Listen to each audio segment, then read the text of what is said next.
함께 보실 하나님의 말씀은 구약성경 사사기 21장 25절입니다. 사사기 마지막 장 마지막 절 한 구절 읽고요. 사사기 성경 결과 살펴보겠습니다. 혹시 졸리신 분 있으시면 뒤쪽에 간식을 가져다가 음료와 같이 먹으면서 좀 깰 수 있었으면 좋겠습니다. 사사기 21장 25절 구약성경 401면 전후를 보시면 되겠습니다. 찾으셨나요?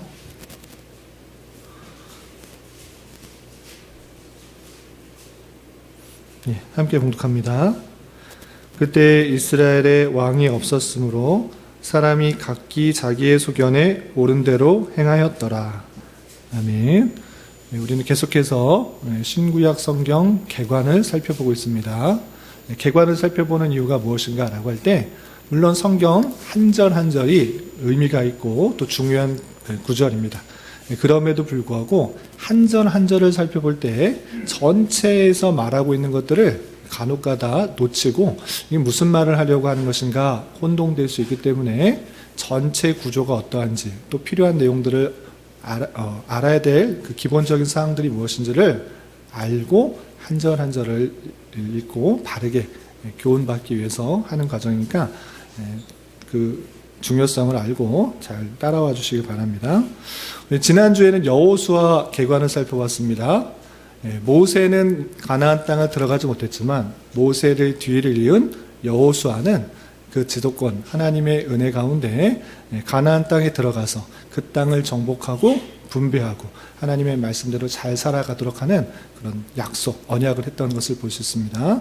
그래서 그냥 그 이야기, 땅을 차지하고 분배하는 이야기 이 정도로 그치는 것이 아니라 땅이 갖고 있는 의미가 무엇인지를 잘 깨달아야 될 것이고 그 전쟁할 때 그들의 힘과 능력으로 전쟁에서 승리할 수 있었는가 그런 것이 아니라 하나님께서 죄악을 심판하는 성전, 거룩한 전쟁의 성격을 갖고 있다. 이런 것들을 잘 유념하고 읽어야 된다는 것들을 교훈받았습니다. 그리고 그 땅, 가나안 땅에 들어가서 왕이 생기기 전에, 왕이 뽑히기 전까지 누가 다스렸는가라고 할 때 다양한 지파에서 사사라는 사람들이 나타나서 나라를 다스렸던 기간이 있었던 것입니다. 그 기간에 있었던 일들이 기록된 사사기인데 그 내용이 어떤 방식으로 읽어야 되는지 내용을 좀 살펴보도록 하겠습니다. 여러분들 갖고 계시는 교환을 보시면서 따라와 주시기 바랍니다. 사사기 개관 1번 보면 명칭이 있는데 사사기라는 그 사사가 어떤 뜻일까요? 사사. 우리나라에서 현재는 잘 쓰고 있지 않는 말인데 사사라는 그 말에 그 히브리어는 쇼페팀입니다. 쇼페팀은 무엇이냐? 쇼페트의 복수인데 쇼페트는 무엇인가? 통치자, 재판관, 재판을 하는 사람, 지도자, 다스리는 사람이었던 것입니다. 그거의 복수, 그것이 쇼페팀인 것입니다. 그래서 사사라고 했을 때, 사사기라고 했을 때 히브리어 성경의 책 제목은 우리나라처럼 사사기라고 써있지 당연히 않고 쇼페팀이라고 써있는데 재판관들, 재판장들 이렇게 생각하시면 되겠습니다. 또 히브리어를 헬라어로 번역한 성경인 70인역에서는 크리타이라고 불렸던 것입니다. 쇼페팀이나 크리타이나 똑같은 말인데 지도자 혹은 사사들이라는 뜻을 갖고 있습니다. 그래서 여호수아가 죽은 이후로부터 사무엘이 초대 왕을 세우게 되는데 그때 이르기까지 그 이스라엘 나라를 다스렸던 그 지도자들을 사사 또는 쇼페팀이라고 하는데 그 명칭에 따라서 이 책 제목이 붙여진 것입니다. 이해가 되시죠? 사사기가 히브리어로 뭐라고요? 쇼페팀 이라는 것입니다. 그래서 문자적으로 재판관이라고 생각하시면 되겠습니다. 그렇다면 사사기는 누가 기록했을까? 사사기를 아무리 1장부터 마지막 21장까지 사사기는 누가 썼다 이렇게 드러난 곳이 있을까요? 없을까요? 없습니다. 그래서 특별하게 사사기는 누가 썼다, 이 글은 누가 썼다라는 표현이 등장하지 않아서 자세하게, 정확하게는 알 수 없습니다. 그러나 많은 사람들이 누구라 생각하느냐? 다름 아니라 사무엘로 생각하는 것입니다. 왜 그러냐면 유대교의 전승 그리고 토라에 사무엘이 기록했다 이런 표현이 있기 때문에 성경 자체에서는 사무엘이 썼다라는 표현은 없지만 유대인 전통과 전승과 또 토라에 탈무드에 있는 표현에 의해서 사무엘이 썼을 것이다 대부분이 인정을 하고 있는 것입니다. 그리고 성경 자체 그 탈무드 전승 이거 얘기하지 말고 우리가 정말 믿는 오류가 없다고 생각하는 성경 자체에서만 이야기를 하자 이렇게 할 때는 힌트가 되는 구절이 있습니다. 어떤 구절이 있는가? 오늘 읽었던 사사기 마지막 절 보시면 그때에는 왕이 없으므로 사람이 각기 자기 소견에 옳은 대로 행하였다 이렇게 표현하고 있습니다. 그런데 이 표현을 가만히 생각해 보면 그러면 왕이 있을 때 왕이 없는 시대를 썼구나라는 것을 생각할 수 있습니까? 없습니까? 있는 것입니다. 그래서 왕을 세웠을 때 누가 왕을 세웠는가? 이스라엘의 초대 왕을 세웠던 사람이 사무엘 선지자이기 때문에 사무엘을 썼을 것이다 이렇게 추측해 볼 수가 있는 것입니다. 그리고 조금 이따 더 구체적으로 그 증거를 드리도록 하겠습니다. 이렇게 기록자는 사무엘로 생각하시면 되겠습니다. 그러면 이것을 언제 기록했는가? 당연히 사무엘이 썼으면 사무엘이 죽기 전에 썼을 것이다 이런 추측을 할 수가 있는 것입니다. 그래서 대략 BC 1100년에서 1000년 사이 사무엘이 살았던 그 기간 어간에 썼을 것이다 이렇게 생각할 수 있는데 그 외에 여러 가지 증거를 통해서 이때쯤이다 사무엘이라는 증거 없이 또 생각해 볼 수가 있는 것입니다. 사무엘이라는 증거를 대면 당연히 딱 사무엘이 살았던 기간으로 우리가 확실할 수 있는데 확실하게 증거하지 않고 추측했기 때문에 사무엘이라는 증거 빼고 그 자체의 내용만을 가지고 이때 기록됐을 것이다 우리가 추측해 보는 것입니다. 그런 때 그 내용을 잘 읽어보면 언제인가 라고 했을 때 사울이나 다윗이 이스라엘의 왕으로 있었을 때 기록한 것을 알 수 있습니다. 어떻게 합니까? 사울 왕 때 이것을 썼다, 다윗 왕 때 이것을 썼다 이런 표현이 전혀 없는데 어떻게 그렇게 자신 있게 그렇게 말할 수 있습니까? 라고 할 때 세 가지 근거를 들어서 이때라는 것을 알 수 있습니다.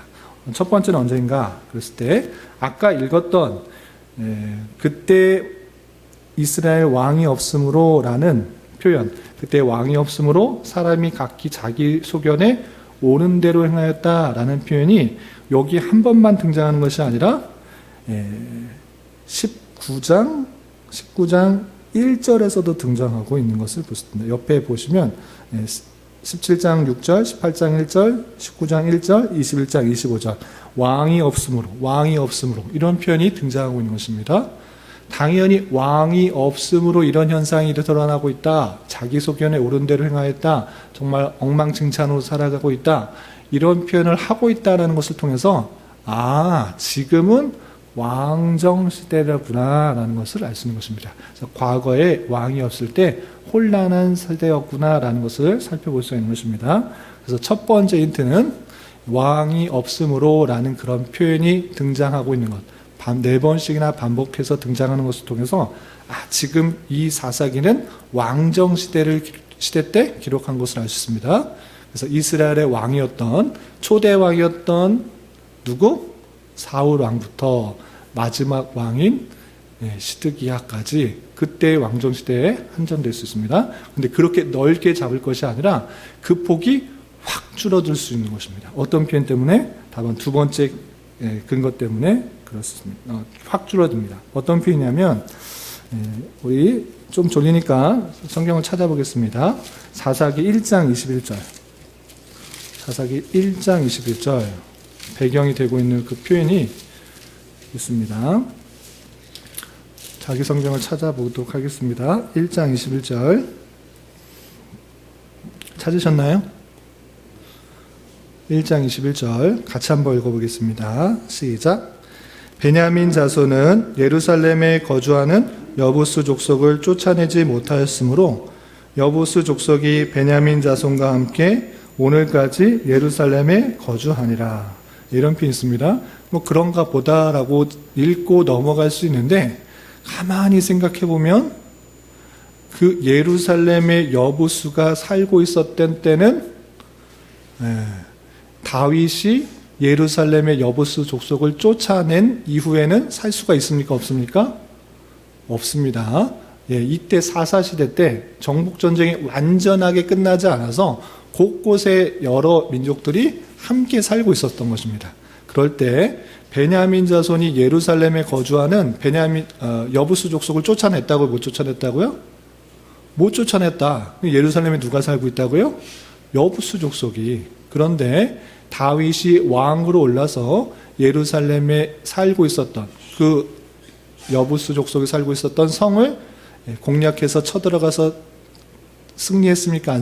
못 승리했습니까?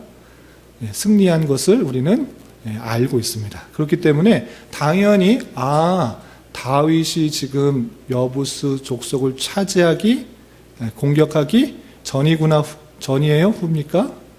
전이구나. 왜? 지금 여부스 족속을 쫓아내지 못하였으므로 여부스 족속이 베냐민 자손과 함께 오늘까지 예루살렘에 거주하니라 라는 표현이 있기 때문에 다윗이 아직 예루살렘에서 여부수 족속을 쫓아내기 전이구나 라는 것을 알 수 있습니까? 없습니까? 있는 것입니다. 그래서 다윗이 예루살렘 성을 차지하기 이전에 이것이 기록됐다라는 것을 알 수 있습니다. 그래서 왕정시대에서도 확 줄어서 사울시대 아니면 다윗 초기이구나 라는 것을 알 수 있습니다. 그리고 세 번째, 이것도 비슷한 표현인데요.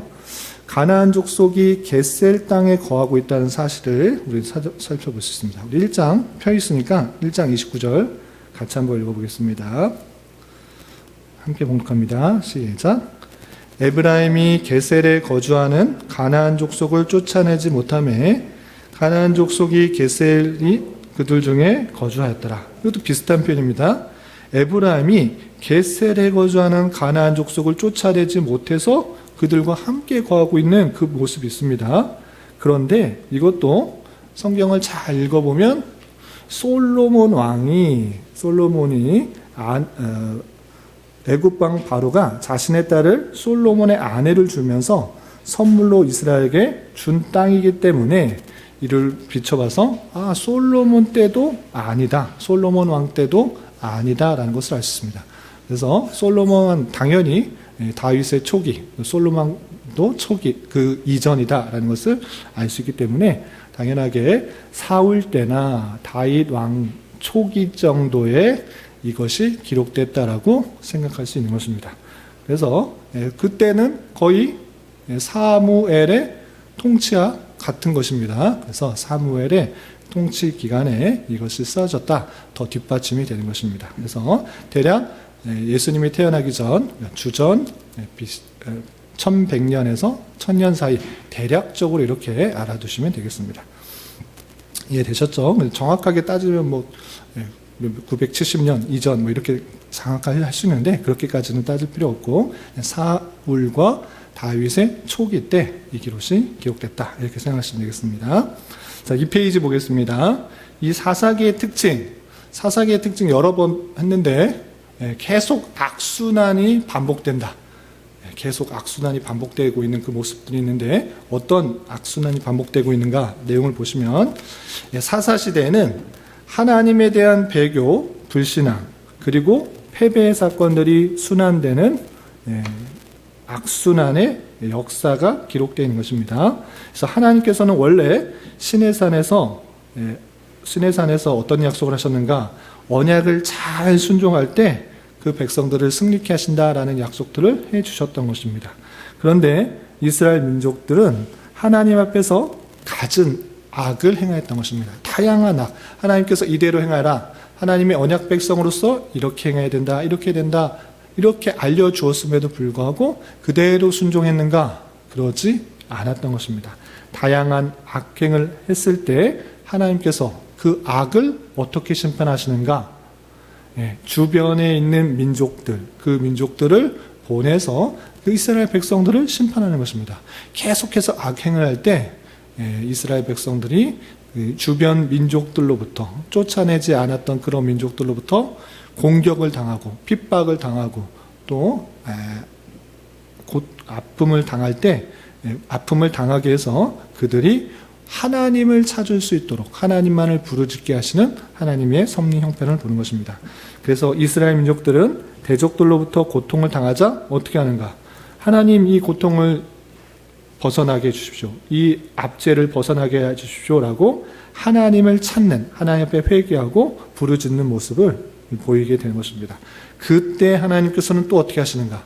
그 부르짖음을 외면하시지 않고 응답하셔서 그 지파 중에 4살에게 성령을 주서 하나님의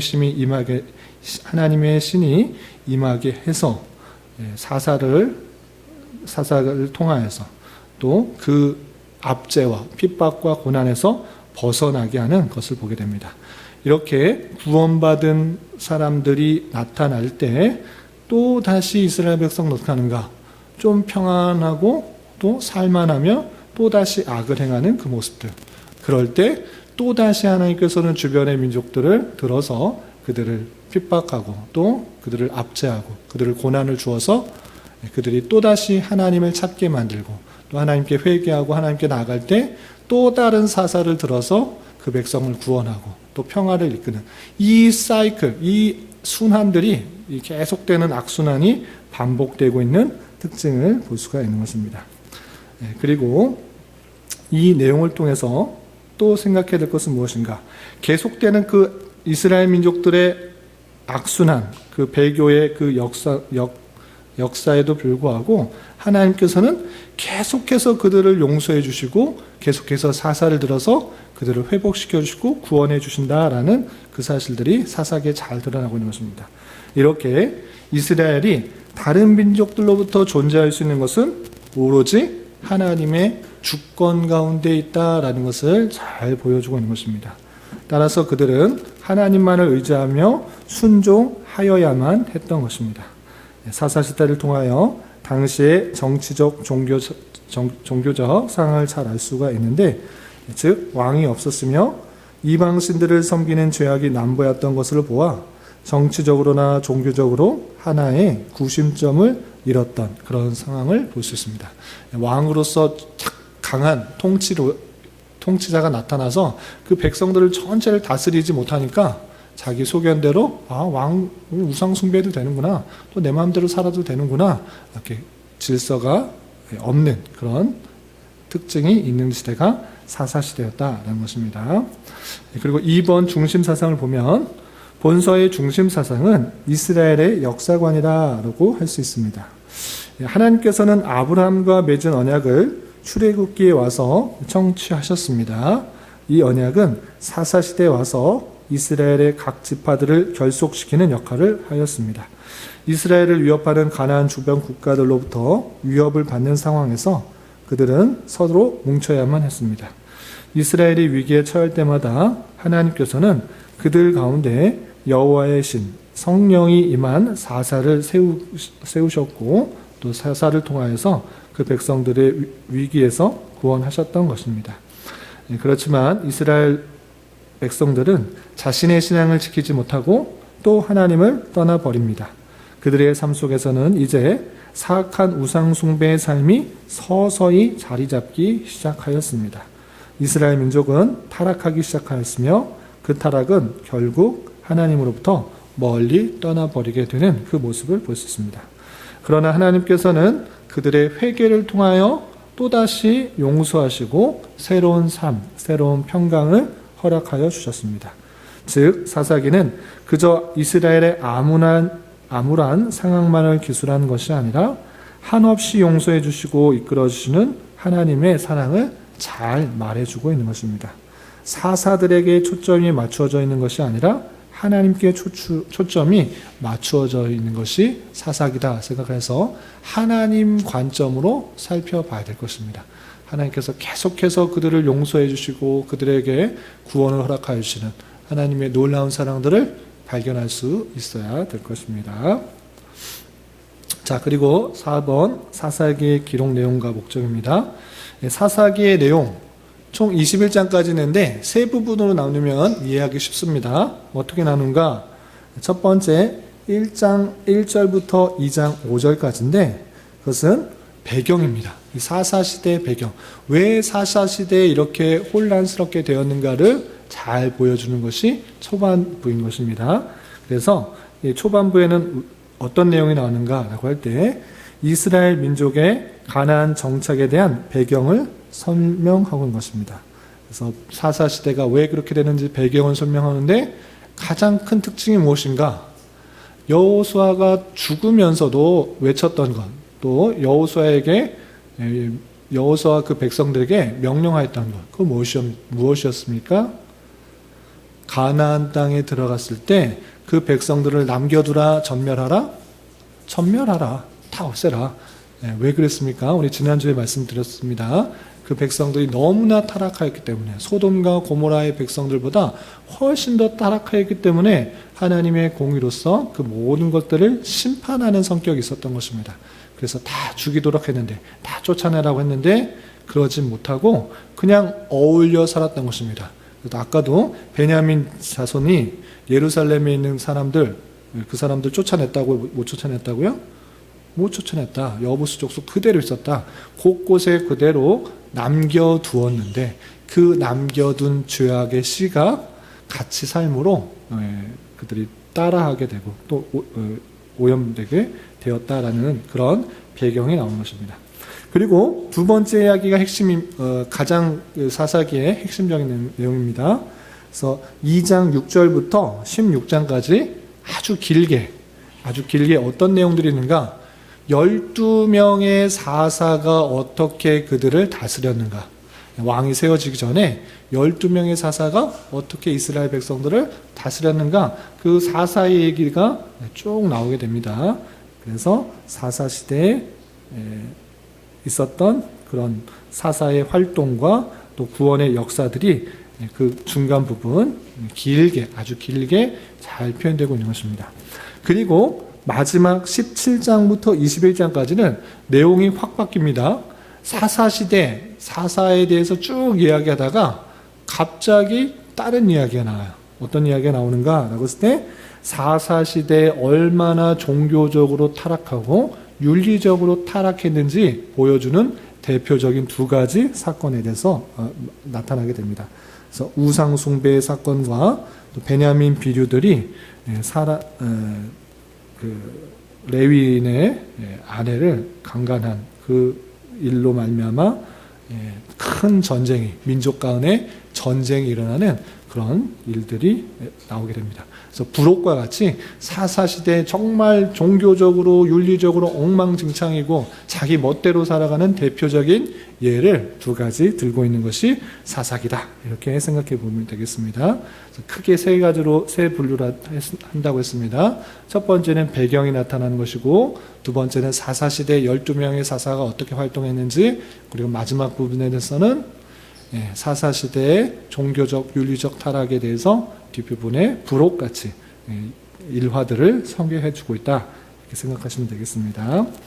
그리고 사사기는 이스라엘의 민족들이 정치적, 종교적으로 어려움을 당할 때마다 도움을 주시는 하나님의 사랑을 잘 표현하고 있는 것입니다. 한마디로 이스라엘 민족의 타락과 그로 인한 징계, 그리고 회개와 구원, 그리고 또다시 타락하는 과정의 연속을 다루면서 그 속에 보여지는 하나님의 사랑을 보여주고 있다. 하나님의 사랑들을 잊지 말아야 될 것입니다. 어떤 사사가 왼손잡이다, 또는 여자다, 힘이 세다, 머리를 자르면 안 되는구나, 이런 식의 그런 이야기만 기억할 것이 아니라 계속적으로 용서해 주시고 계속적으로 그들을 사사를 보내서 구원해 주시는 하나님의 신실하시고 놀라운 끝없는 사랑이 있구나, 이것을 잘 발견해야 된다는 것입니다. 그러니까 이런 목적이 있는 것입니다. 3페이지 맨 위에 목적입니다. 3페이지. 사사기의 목적은 두 가지 측면에서 바라볼 수 있습니다. 먼저 이스라엘의 불신앙이 가져온 결과로 왕정 정치를 필요하게 되었다라는 것입니다. 사사, 왕이 없으므로 정말 각기 소견에 오른 대로 엉망진창으로 살아가는구나. 계속 우상숭배하고 또 그냥 도덕적으로 윤리적으로 타락하고 종교적으로 타락하고 왕이 없으니까 강력한 통치가 없으니까 정말 제멋대로 살아가는구나를 보여주므로 어디로 나가게 한다? 왕정 정치를 할 수밖에 없었구나의 그런 역사를 보여주는 것입니다. 그리고 두 번째, 이것이 더 중요합니다. 이스라엘의 배반과 배교가 끊임없이 순환되고 있지만 그 가운데서도 용서를 베푸시는 하나님의 놀라운 사랑을 보여주고 있다라고 할 수 있는 것입니다. 왕이 필요할 수밖에 없다라는 것과 하나님의 끝없는 사랑, 놀라운 사랑. 왜 굳이 계속해서 우상숭배하는데 제멋대로 살아가는데 하나님 배반하고 살아가는데 굳이 그들을 계속적으로 용서해 주시고 구원해 주실 필요가 있습니까? 그냥 하나님께서 진멸하시고 그냥 외면하시고 버려두시면 되는데 그렇게 하지 않으시고 끝까지 하나님의 택하신 그 백성들을 구원하시는 놀라운 사랑, 하나님께서 택하신 백성들을 끝까지 사랑하시는 그 하나님의 신실한 분들을 잘 바라볼 수가 있는 것입니다. 중간 정도 보시면 이러한 사태는 사무엘 시대의 예언자 제도를 낮게 하는 동기가 되었고 또 사사기는 하나님의 능력을 의지하며 그분의 계명을 굳게 지키면 어떠한 어려움도 극복할 수 있는 능력을 주시며 만약 언약 관계를 은간 스스로 파괴하게 되면 어떤 어려움에 처하게 되는지를 잘 보여준다라고 할 수 있습니다.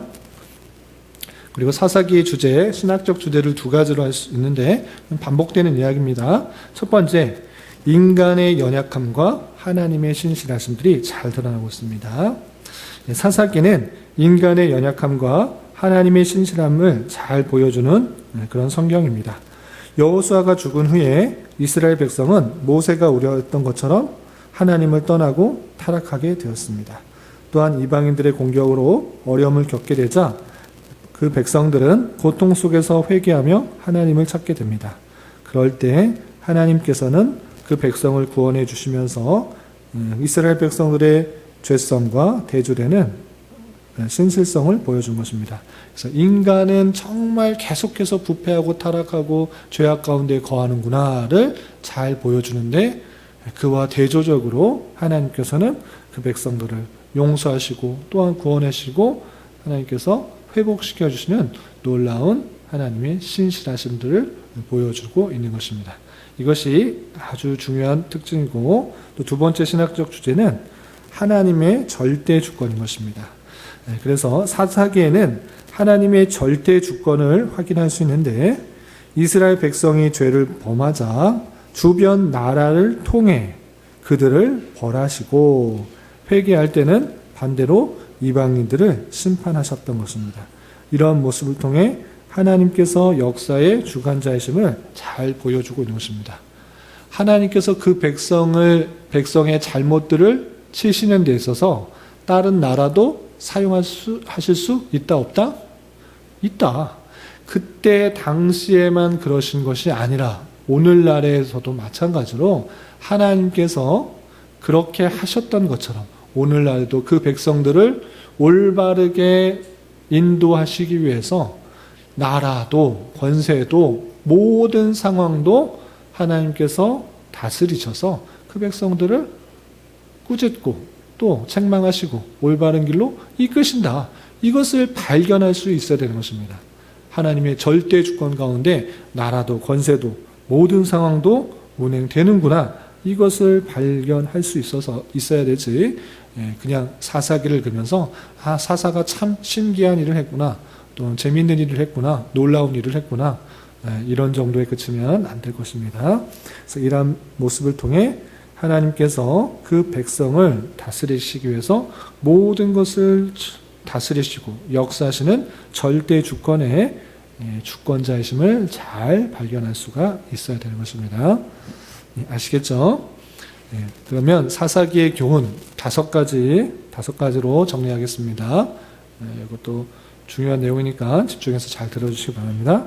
첫 번째, 이런 내용들을 통해서 5가지로 교훈을 정리하는 것입니다. 첫 번째, 사사기를 통해서 배워야 되는 것, 깨달아야 될 것이 무엇인가 라고 할 때, 하나님께서는 은혜를 받을 자격이 없고 은혜를 구하지도 않고 은혜로 구원받은 후에 감사할 줄도 모르는 사람들임에도 불구하고 끊임없이 은혜를 베푸시고 있다. 이것을 잘 깨달아야 되는 것입니다. 그들이 은혜를 받을 자격이 있는가? 이스라엘 백성들이 정말 구원받을 자격이 있는가? 그렇지 않음에도 불구하고 하나님께서 택하셨기 때문에 끝까지 지키시고 보호하시고 인도하시는 것입니다. 수많은 12명의 사사를 보내서 왜 자꾸 그들을 구원해내고 있습니까? 계속 잘못하는 것을 반복하고 있는데 다른 이유가 아니라 하나님께서 택하신 백성이기 때문에 그런 것입니다. 이 내용들을 잘 알아야 되는데 이 사사기를 통해서 우리가 본받아야 되는 것은 사사들, 뛰어난 영웅. 여러분 사사도 어떤 사사 아세요? 입다, 기드온, 또 삼손, 여러 사사, 에훗, 여러 사사들, 신의 그런 드보라, 그런 사사들의 무용담을 아는 것이 아니라 그 사람이 정말 이스라엘 백성들에서 구원했다. 이것의 영웅을 소개하는 것이 아니라 위인전을 말하고자 하는 것이 아니라 그 구원은 정말 하나님께 달려있다라는 것을 보여준 것입니다. 그래서 사사에서 강조되는 것은 왼손잡이다라고 했을 때 오른손이 없었을 가능성이 매우 큰 것입니다. 정말 제대로 되어 있는 몸이 아님에도 불구하고 하나님께서 사용하실 수 있다. 여선지자 왜 보여주는 것입니까? 남자가 아닐지라도 하나님께서는 여성을 들어서도 하나님께서 그 구원을 베풀 수 있다. 이렇게 보여주는 것입니다. 그 구원이 수많은 군사 때문이 아니라 300명일지라도 적은 숫자일지라도 하나님께서 하시면 한다. 부족하고 연약할지라도 그게 문제가 아니라 하나님께서 하시면 구원하신다. 연약하고 부족할지라도 하나님께서 붙들어 쓰시면 구원이 일어나는 것이다 라는 것을 보여주는 것입니다. 그래서 그 위인들 부족하고 연약했었는데 용맹해서 그 사람이 사람들을 구했다. 그 사람들을 뛰어나게 하는 그 사사들을 높이려는 위인전이 아니다라는 것을 잘 깨달아야 될 것입니다. 그 연약함에도 불구하고 하나님께서 그들을 사용해서 구원하시는 놀라운 하나님의 은혜를 발견할 수 있어야 되는 것입니다. 아시겠죠? 자, 두 번째, 하나님은 우리의 삶의 일부만이 아니라 모든 영역에서 주가 되길 원하시는 것입니다. 이게 무슨 말이냐? 이스라엘 백성들이 가나안 땅에 살면서 왜 그 사람들 죽입니까? 같이 살면서 좋은 것 그냥 하고 또 평화롭게 지내면서 얻을 것 얻고 그들의 기술과 또 좋은 것 다 얻으면 되지 않습니까? 이렇게 생각하면서 그들을 쫓아냈습니까? 죽였습니까? 남겨뒀습니까? 남겨뒀던 것입니다. 그런데 그렇게 남겨둔 것으로 말미암아 점점 그들과 함께 지내면서 동화되었던 것입니다. 그들은 하나님이 없다라고 말하면서 하나님 나 믿지 않겠습니다 하고 온전히 다 거절한 것 아닙니다. 그러나 온전히 다 받아들이지도 않은 것입니다. 적당히 하나님도 섬기고 세상도 같이 섬기는 그 모습이 있었던 것입니다. 하나님 말씀을 전적으로 받아낸 것이 아니고 전적으로 배척한 것도 아니고 적당히 하나님을 섬기는 모습들이 있었던 것입니다. 이 절반의 제자도 절반의 타협은 온전할 수가 없는 것입니다. 불가능한 불완전한 혼합물이라고 사사기는 말하는 것입니다. 그렇게 될 수 있는가? 그렇게 된 모습은 결국은 하나님을 떠나게 되고 하나님의 마음을 아프게 하고 심판받을 수밖에 없다라는 것을 보여주는 것이 사사기인 것입니다. 그래서 하나님께서는 우리의 삶의 일부가 아니라 전부를 바라시는 그 모습이다라는 것을 보여주는 것입니다. 세상과 타협하면서 하나님도 섬기고 부도 얻고 명예도 얻고 즐거운 것도 얻고 그럼 얼마나 좋습니까?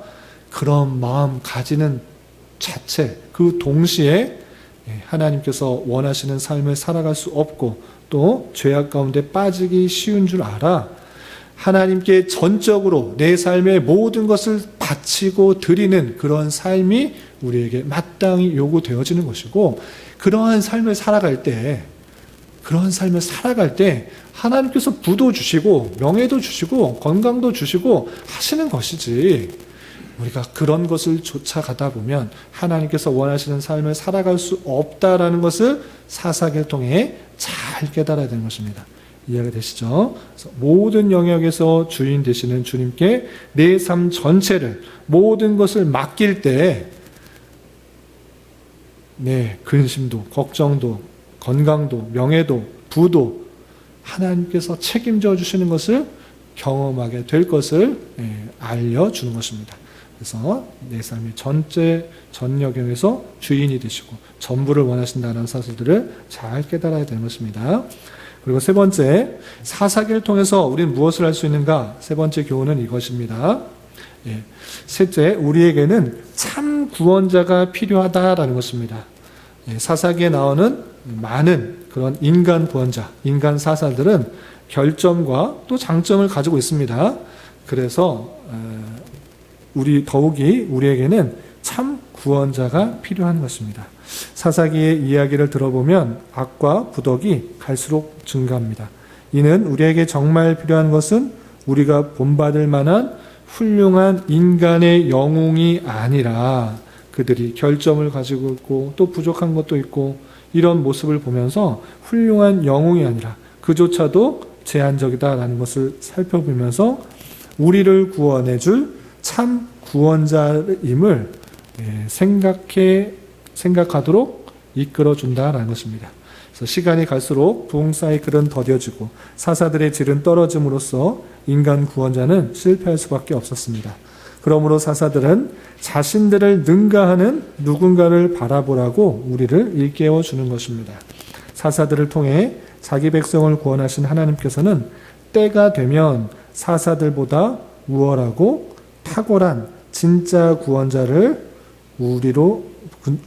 보내 우리를 구원하실 것을 생각하도록 하는 것입니다.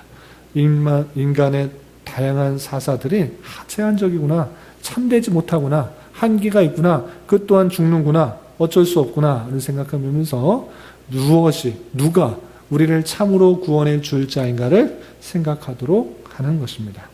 그리고 네 번째, 우리 눈앞에 어떤 일이 벌어지고 있든지 간에 그 모든 것들은 하나님이 주관하시고 다스린다는 것을 우리는 교훈받아야 되는 것입니다. 사사기에서 가장 중요한 이 주제를 우리는 놓치기가 쉽습니다. 종종 사사기의 장면들 속에서 하나님이 안 계신 것 같이 보이지만 절대로 그렇지 않은 것입니다.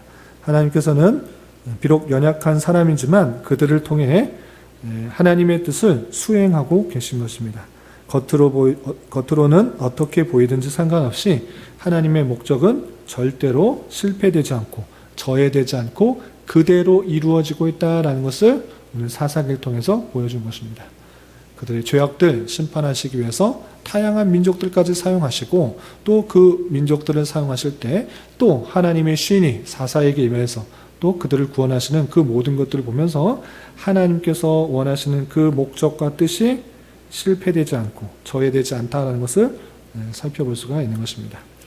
그리고 마지막, 우리가 하나님을 왕으로 모시고 살아가지 않는다면 우리는 다른 우상의 지배를 받으며 살게 될 것을 보여주고 있습니다. 각자 소견에 옳은 대로 사는 삶, 이것이 반복돼서 표현되고 있는데 그러한 삶이 무엇인가 라고 할 때 내 뜻대로 내 소견에 옳은 대로 사는 삶이란 내 뜻대로 자유롭게 사는 삶처럼 보이지만 실상은 내가 추구하는 우상의 지배를 받는 삶에 불과한 것입니다. 무슨 뜻이냐? 내가 돈을 추구한다라는 말은 다른 말로 표현하면 돈의 지배를 받고 있다, 이렇게 표현할 수 있는 것입니다. 또 사람의 인정을 추구하는 사람이라고 하면 인정에 인정을 받고 싶어하는 사람에게 지배를 받을 수밖에 없다라는 것입니다. 그렇기 때문에 내가 정말 무엇에 지배를 받고 있는가, 무엇을 추구하고 있는가가 무엇을 지배를 받고 있는 것과 아주 유사하게 된다는 것입니다. 그래서 우리는 이 땅의 어떠한 것에가 아니라 오직 참 주인 되시고 참 왕이 되시는 하나님만을 참으로 왕으로 모시며 진정한 왕으로 모시고 그분의 통치를 받으며 또 그분의 온전한 지배를 받으면서 살아가야 된다라는 것을 보여주고 있는 것입니다. 사사기에서 그때 왕이 없으므로 제각기 자기 소견에 자기의 뜻대로 행하였다라는 것은 그럼 왕이 나타나면 인간 왕이 나타나면 그 모든 것들이 평화롭고 잘 진행되는가? 라고 할 때 아니다. 그 수많은 왕들 사울 왕부터 마지막 왕까지 수많은 왕들이 있음에도 불구하고 다 죄악 가운데 하나님의 심판을 받고 있는 그 모습을 보여준 것입니다. 그래서 참된 왕은 인간이 세운 어떠한 왕이 아니라 하나님께서 참된 왕이 되어주시고 그분의 통치와 지배를 받을 때 우리가 온전한 삶을 살아갈 수 있다는 것을 보여주는 것이 사사기다. 이렇게 이해하시면 되겠습니다. 아시겠죠? 마지막 구조는 지난번 아까 좀 설명드렸던 것처럼 1장 처음에는 이스라엘의 백성들이 그 땅을 정복하지 못하였던 그 모습들, 그리고 우상숭배에 빠졌던 이야기와 또 중간 부분에서는 12사사의 얘기가 나오는데 12사사도 이해를 돕기 위해서 대사사와 소사사로 나눌 수 있습니다. 그래서 대사사와 소사사를 나누는 기준이 무엇인가 라고 할 때 어떤 사람은 큰 일을 했고 어떤 사람은 작은 일을 했고 이렇게 분류하는 것이 아니라 그 기록의 분량이 많은 사사를 대사사, 그 분량이 적은 사사를 소사사 이렇게 표현한 것입니다. 그래서 대사사에는 온니엘이 있고 왼손잡이 에훗이 있고 여사사 드보라가 있고 또 300명의 군사를 큰 승리를 미디안의 군사를 이겼던 기드온이 있고 또 입다가 있고 또 머리가 긴 삼손이 있습니다. 이렇게 6명의 대사사가 있고요. 소사사는 아주 짧게 기록되어 있습니다. 한 절, 두 절, 이 정도로 짧게 기록된 것이 많은데, 삼갈이 있고, 돌라가 있고, 야일이 있고, 입산이 있고, 엘론이 있고, 압돈이 있습니다. 짧게 기록된 사사, 또 길게 그 활약이 기록된 사사들이 있는데, 어쨌든 이 사사들을 들어서 하나님께서 그 백성을 신실하게 구원해주고 있다는 것을 잘 발견해야 될 것입니다. 그리고 마지막 17장 이하 21장까지는 종교적인 타락의 모습들, 미가 이야기를 통해서 얼마나 자기 멋대로 하나님을 섬기고 있는지 그 모습을 보여주고 또 19장부터 21장까지는 얼마나 윤리적으로 도덕적으로 부패해 주는지 그 사건을 보여주면서 큰 전쟁으로 한 지파가 정말 전멸될 뻔한 그런 안타까운 사건들을 부록으로 보여주고 있습니다. 이렇게 생각해 보면 사사기에 대해서 좀 정리할 수 있을 것 같습니다. 여기까지 했는데 혹시 질문 있으신가요? 네, 없으시면 기도하고 마치겠습니다. 하나님 아버지 감사합니다. 오늘 사사기 개관을 통하여서 우리가 사사기를 통해서 무엇을 살펴봐야 될지 잘 깨달았습니다. 하나님, 정말 하나님을 참된 왕으로 모시지 않고 내 생각과 내 판단과 내 계획에 따라서 옳은 일, 또 편한 일, 합리적인 일을 찾아가고 있지만 그것이 얼마나 하나님을 떠나는 일이며 하나님의 마음을 아프게 할 수 있는지 되돌아봤습니다. 우리의 부족함과 죄성들을 잘 깨닫게 하여 주시고 또 하나님께 더욱더 의지하며 하나님의 말씀의 통치와 또 지배를 받으며 살아가기에 힘쓰게 하여 주시고 또 하나님께서 그 택하신 백성을 끝까지 지켜 보호하여 주셔서 여러 가지 타락하고 부패한 가운데서도 다양한 환경과 또 성경의 손길을 통하여서 그들을 깨우치시고 또 올바르게 이끌어 가신다는 사실을 잘 생각해 보며 우리 앞에 펼쳐지는 여러 가지 상황과 여건을 통해서 하나님의 신실하신 섭리의 손길과 사랑의 손길을 잘 발견할 수 있는 저희 모두가 될 수 있도록 인도하여 주시옵소서. 주님, 교회 내 육체 연약함과 또 질병으로 또 어렵고 생활이 어렵고 불편한 가운데 있는 여러 성도들이 있습니다.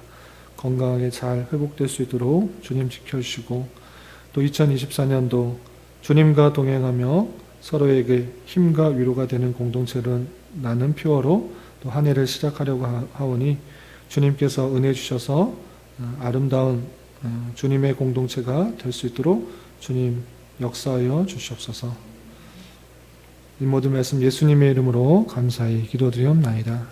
아멘.